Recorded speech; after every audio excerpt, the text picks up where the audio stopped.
سەرەتا دەقەیەک بۆ گیانی پاک شەیدان دەوەستین.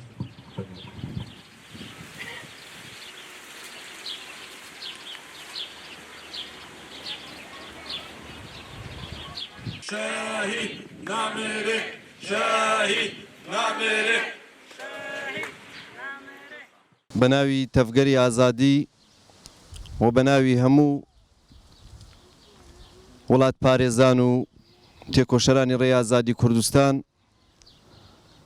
پیرۆزبایی جەژنی ڕەمەزان لە هەموو باوەڕمەندانی کورد و لە هەموو زیندانیانی سیاسی بنەماڵەی سەربەرزی شەهیدان و ڕێبەری نەتەوەییمان ڕێبەراپۆ دەکەین.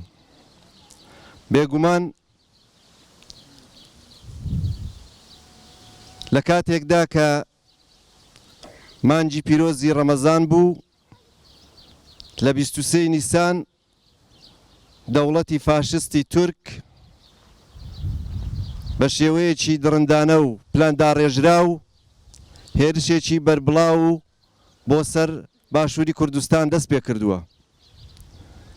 هاوکات دەسەڵاتدارانی باشووری کوردستان لە بەرامبەر ئەو هێرش و پەلامارەی دەوڵەتی داگیرکەری تورک بۆ سەر باشووری کوردستان بێدەنگ و بێهەڵوێست و لەلایەکی دیکەش لە بەرامبەر هەر دەنگێکی ناڕازی لە بەرامبەر هەر هەڵوێستێکی کوردانە و جوامێرانە دژایەتی خۆیان پێشانداوە.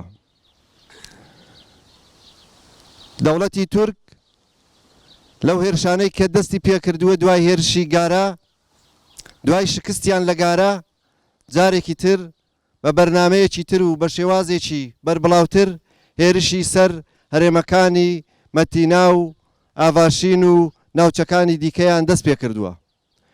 و ڕۆژانە گەریلای کوردستان، پارێزەرانی کوردستان بە خوێنی خۆیان پارێزگاری لە کەرامەت و لە بوون و لە هەویەتی گەلەکەمان دەکەن.